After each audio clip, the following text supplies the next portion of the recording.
Hello, this is Patrick Barnard in Montreal. The date is January 21st, 2024. Another short commentary on a book, the book that I'm holding here before you, The Global Condition by the American historian William H. McNeill. He was born, by the way, in Vancouver and died at the ripe age of 98 only a few years ago. McNeill was very important at the University of Chicago, where he headed the history department for quite a time, and he was important because of the series of books that he wrote, and this is one of them, The Global Condition, published in the 70s by Princeton University Press. I was affected by this book, and in a conversation with a friend, I brought up the idea that perhaps human beings in their relationship with nature are a bit like parasites. My friend was shocked. And as I talked to him, I realized, hey, I got that idea from McNeill's book. So I read it very carefully once again. And the thesis in this book was the idea that in some ways guided McNeill's whole view of human affairs. He saw us, human beings, as full of purposes from the very beginning of our history until right now, purposes which he felt were and are embedded in the larger history of the earth and of nature. In other words, that our purposes and intentions are embedded in ecology. And he sought out to make this pattern clear. What's striking about his view is that he thought that parasitism was an all-important feature of human history. And he saw us, as human beings, as really a form of parasite. Now, that might seem extraordinary because he also believed in human achievement and human progress. What did McNeill mean? Well, he sets out in this book a model of human beings carrying out their history within the pressure of two constraints, both of them involving parasitism.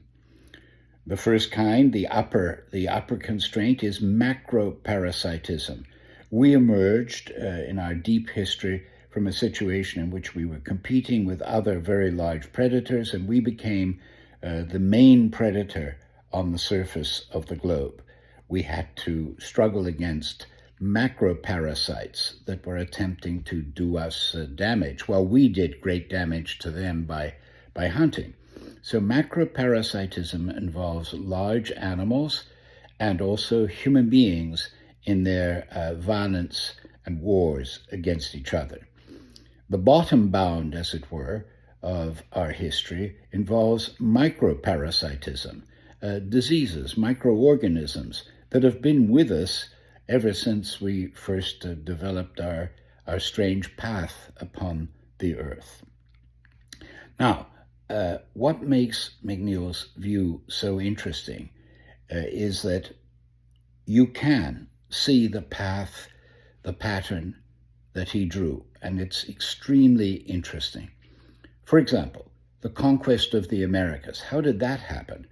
Well, the Spaniards came from the Western European peninsula on Eurasia, and they brought with them diseases for which they had some immunity, smallpox, for example. And they came to a place which was relatively isolated and where the indigenous people did not have resistance to that disease. So their conquest of the Americas was a combination of macroparasitism. They were feeding on, as it were, conquering their fellow human beings, and microparasitism. They brought with them as a deadly weapon the diseases for which the indigenous Americans, both in South and North America, simply did not have immunity. Now, this convergence between disease and aggression, military aggression, has happened a number of times in history. Here's another example in McNeill's model of things. In Africa, our distant ancestors had to deal with very serious parasitical diseases that actually limited our numbers way back then. But we burst out of Africa and went up into the Eurasian continent. And when that happened, our population ballooned, according to McNeill, because we were free from the tropical parasites. Then there was the development of quote-unquote civilization in the Near East, and all sorts of parasites developed in the herds and the domestic animals that we had, and parasites passed from those animals to human beings. And that's where human beings developed such diseases as smallpox and measles.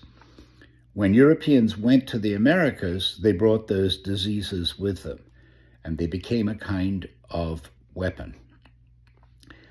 McNeill's view is an evolutionary one, that human beings have been constantly, restlessly disturbing the equilibria of nature. And that's where his ecological view is important. He sees us, we human beings, as constantly upsetting natural balances wherever we go. And he thinks that is an intrinsic part of our history, and explains some of the extraordinary conquests that have actually taken place, and the migrations as well that have accompanied such conquests. Now, we are living in a period of some considerable military violence now, of mass migration, and even of an epidemic. That means that we here in this modern time are actually experiencing some of the things that he describes in this book and in other books of his, such things as the Black Plague in Europe, the Antonine plagues in Rome. Now, we have had AIDS and we've had COVID, and these result from the enormous development, in fact, of the human species, the human person, here in the 20th century, when our population went from 2 billion, roughly, in 1920, to more than 8 billion now. McNeill believed that eventually hosts and parasites reach an accommodation. In other words, if we indeed are parasites on the earth, we should reach an accommodation with the nature that has allowed us to develop in the way we have. However, that accommodation has not yet taken place, because it would then mean that all these disturbances of various equilibria would stop. In other words, there would be a balance between the parasite, human beings, and the host, nature. That requires mutualism, and McNeill felt that what was required for that, if we were going to get a stable ecological relationship with nature, would be a world government and a new kind of consciousness, which would emerge from what he sees as a very long process beginning 2,000 years ago, and a process which still remains, obviously, very incomplete.